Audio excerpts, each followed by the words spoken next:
What's going on, trading card game players? Figs here, bringing you guys Dominic Rushing, one of TCGs Finest, playing Swordsoul. He's been dominating our locals. He's been dominating other locals in the area, and he also just played in our store championship. We do like a little seasonal championship where every month the players who get top 3 end up participating in an event for some good prizing. And top four every month. And those players get to basically, duel it out for some top prizing, large amounts of credit, and as well as some, nice prizing. So he's won himself a dual disc, which he'll be getting soon, as well as a bunch of credit for the store. So we wanted to showcase his deck. He's been going ham with it, and yeah. So we'll go ahead and let you get into it. Alrighty. So, as y'all may know, last time I was on here, I was playing Flu. We went, the birds have gone to their nest. They're in hibernation for now. Barrier statue is gone. The hunters got him. So now we're playing a different deck.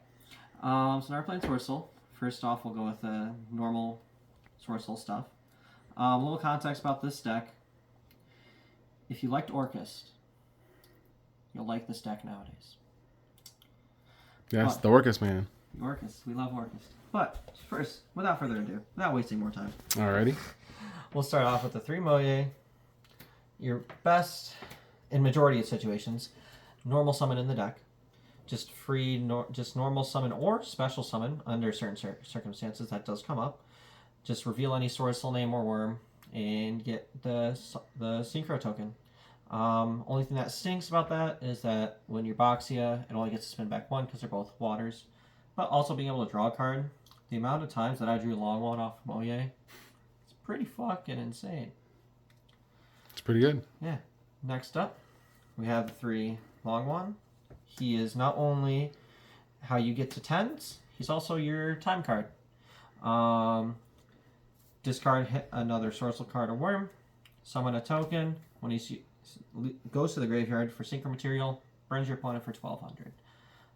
In conjunction with the Sinister version of him, the Fire Synchro 10, you can burn for a total of 36 if all effects resolve. That's pretty good. Yeah. But of course, I prize your opponent to play. And then we play 2 Taya. He is your follow-up and good like turn 2 and later. Mainly because he banishes your worms in grave or things that you already used and don't need to get back. Or if you want to use him in conjunction with Adhara to get back a long one to your hand, you could always do that. Also, with Boxia, he's 2 bounces. Also, not to mention, he really works well with the spells to become level 7 and then summon Yazi. But overall, he's really nice, especially sending Foolish Burial is always a good effect. Yeah, true. Next, we run 3 Ecclesia. I feel like this is mandatory. It's your going second card. It just allows you to try to commit to a Swordsoul without actually using your normal summon, because it has the Cyber Dragon effect, just not as restrictive as Cyber Dragon. And it tributes for cost. So your opponent goes on summon Imperm, you use tribute as quick effect, and that's a nice Imperm you wasted. Just keep track of that column. But that's it for the Swordsoul package. I think this is just the perfect ratios for it. Wouldn't really tweak it too much. I think Swordsoul's ratio is pretty solid at this point. Of course, if you want to try other stuff, you're more than welcome to. I know you used to just run 1 Ecclesia, but 3 is very normal now. Next, onto the Tenyis. 3 Ashina, the most important one, because just being able to summon a worm from deck, a Tenyi specifically, gets you either Adhara, Shithana, or Vishuddha, depending on what you need in that certain situation. It's also a big body. In one of my matches against Bestial Control, I locked them on... No, it wasn't Bestial Control. It was actually... it was not Bestial Control. It was against Tearlament. I locked them under Rivalry when they had Rhinoheart on field. And I just had this in defense. So they could not play the game. Floodgates are pretty good. Floodgates are pretty good, and this is just a big body. Next, 2 Adhara. You could run 3 if you wanted to. I just prefer 2 because it doesn't really do anything on his own. He is how I'm making a very handy synchro that we'll get to later.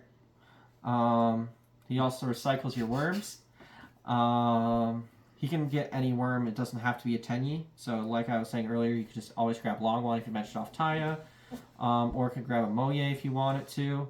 Or you can just use it to recycle Ashina and Vishuda. 2 Vishuda. Just generic removal, bouncing a card. Pretty handy, especially if you're facing a deck like Vanquish Soul, which are once per turn to summon themselves.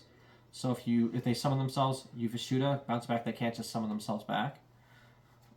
It's also handy against Bestials because they're also once per turn. Next, we also run 1 Shithana. One neat thing about Shithana, does not have to be just your normal monster does not have to be popped by your opponent's card effect. So if you use this in conjunction with Blackout, you get to pop 3 cards. Pretty good. Yeah, and just being able to summon back effect monsters if they're destroyed. And then we run 1 Swanee, kind of leading into the Synchro Monster I was talking about earlier, which is, of course, Danglong at this point. I only run 1 target. It is kind of a brick, but it's not too much of a brick. He is just a 4 that has 1900 attack. It's not the worst stats lines in the world. Yeah, he's a worm. He is also a worm. Yeah. He's also a fire worm, which the only other fire in the deck is Longwan, which is not a tuner. So Baxia, there's your fire. Next, I do play 1 Destrudo. He did not come up, but in theory, he is a free Yazi as long as you get a level 6 or lower on board. Because you just pay half your life points, summon him, he reduces his level, and then you make a 7, make Yazi. You're off to the races if Yazi resolves. Could always cut him.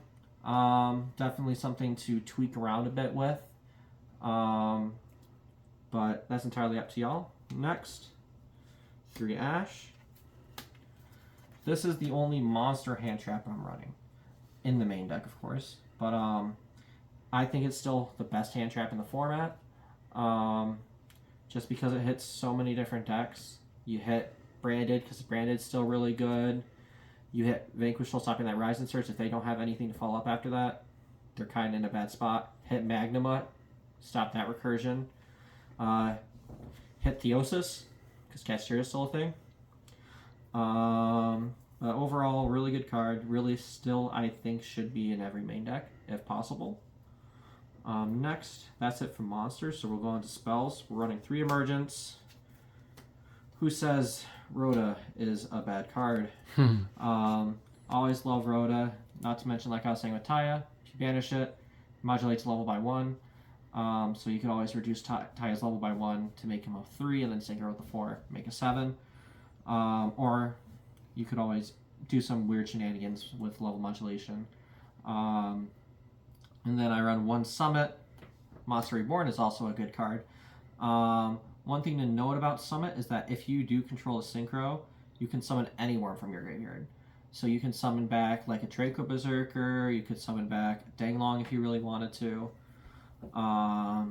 But overall, really good card, also has level modulation. Then my ratio, I'm running 2 Heavenly Dragon Circle, which will get you a search for any worm or can summon it from deck.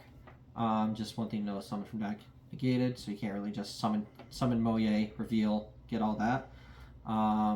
It also has a secondary effect, which can search any Tenyi if you banish it, and while having a non-effect monster. And then I run 1 Vessel. I don't like Vessel as much. I understand the reasoning behind it. It didn't really come up. It was sided out almost every single time. I always prefer to see Heavenly. That's fair. I mean, Heavenly basically searches Vishuda too, which is an out to basically everything for your deck. So I can see why Circle is much better than. Yep, and then I'm running double Blackout. Nice. I don't like I know a majority of lists play Desires, but since I'm running the Yang Zing package, I don't think you can. The deck is super consistent as is. Still, double Blackout's really good because people are usually expecting the one, but they're never expecting the second one. Yeah. So, and not to mention, if you banish it, you get a token. So, just more ways to generate your tokens are always nice. You can search. It's searchable. Then you run 1 9 Pillars for not Yazi, Danglong. Omni Negate and Shuffle Back, honestly, pretty darn good. Doesn't let certain cards resolve, like Mirror J doesn't resolve. And it does just get rid of the monster. And then it, of course, pops your Denglong, which causes him to float. So you're not basically losing anything. Right. Then my only other hand trap in the deck, 3 Imperm. Very, very handy hand trap, especially into like Kashtira or into Dragon Link or Bestial Control, because you use Imperm on the summon of Safer and they don't get to use Safer's effect to any resolution. It also stops spheres, which is really handy, especially if you're going second. You just Imperm the spheres. If they use it, they use it. But if they don't, then they don't. And then 3 Rivalry. Floodgates are good. Floodgates are good cards. This hits a lot of decks right now.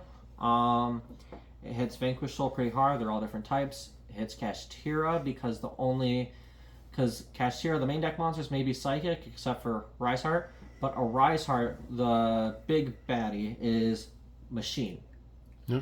So they can't attempt to summon him under Rivalry. Also stops you from getting Kaiju'd, which is very helpful. That did come up once when I was playing against a Cyber Dragon player at Locals. So, but that's it for the main deck. Main deck is 40 cards. You can mess with ratios as you see fit, try different techs and everything like that. I'm definitely going to be testing a few different variants and different techs for Nationals. But you'll have to stay tuned for those ones later. Yes. But next, we'll go on to the extra deck. All right. So first things first, we'll do the Lynx, 2 Monk, 1 Shaman, very generic ratios for the Tenyis. Shaman just summons back any worm, so can summon back your Moye, just lock yourself into only using Tenyis from extra deck. But other than that, very normal. Shaman is generically wormed. And then next, we have Denglong, summoned right now by using Adhara at any level 4, searches you 9 pillars, and then can always dump any worm to modulate his level, just to get a worm engrave, and then floats into any Yang Zing from deck. He does not miss timing unlike the other Yang Zings, so it does work. Next, we have 1 Yazi. Very good going second card. Pops anything and then can float itself into like Moye or Taya. But it's kind of awkward to make because he is a 7, but that's why the level modulation's there. And then next, to round out Yang Zings, we have 2 Baxia, and then 1 Xiaofeng. Baxia, shuffle back cards. As we established earlier, shuffling back is really good. Also can summon any level 4 or lower worm from your graveyard by targeting a card you control and that worm. Xiaofeng stops you from getting nibbed. Can stop certain decks from playing depending on the attribute you use. It also floats multiple times depending on what gets popped. Have you gone into it very much, or? Not really, because I never got to the point where I could make him. Because you have to use a Yang Zing to like make him to get his effect of locking an attribute. Gotcha. So like for example with Baxia, if you have Baxia at level 1, you get to lock your opponent out of using light monster effects. Or if you lock using Yazi, which is even harder to do, you get to lock them out of using dark monster effects. Then next, for our 8, before we get into the Swordsoul ones, we have Draco Berserker. Really good OTK tool. Really good against Bestials because he banishes them before they can hit the board. The monster still gets banished, the one that's targeted, but they just don't have a body. And just being able to bump yourself up by whatever you destroy is pretty darn big. Next, to round out our 8s, we have 2 Shishao. Pretty darn important, if you ask me. Searches any Swordsoul card, or banishes it if you really need it banished, and then just being a walking Imperm on legs by banishing a Swordsoul or Worm card is pretty darn helpful, because Imperm's a hell of a card anyway. Next, for our 10 Swordsouls, 1 Chenying, 1 Keysing Longwan. Honestly, did not go into these nearly as much as I did Baron, but they do have their situations.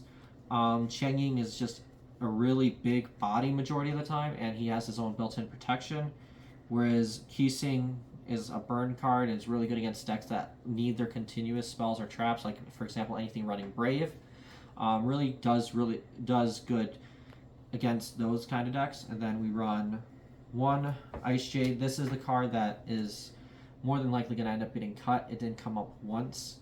There's always tends to be better options than summoning it.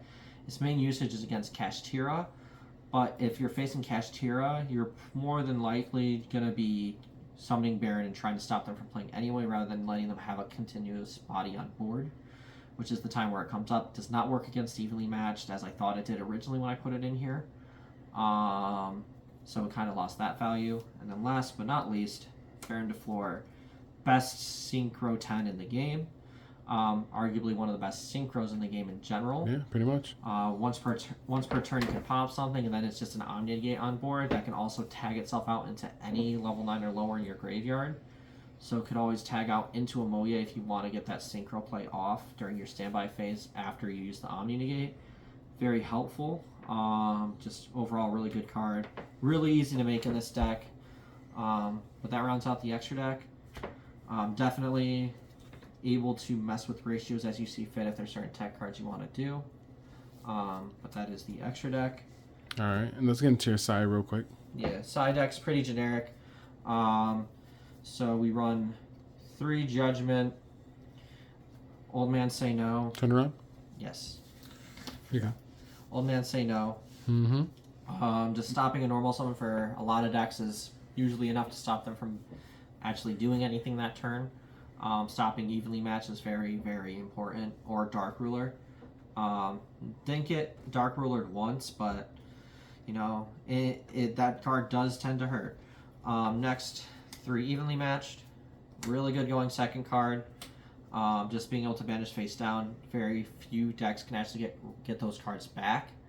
And considering with Brave potentially coming back, if you out there Griffin, Evenly Matched just clears the rest of their board because they have to keep the token.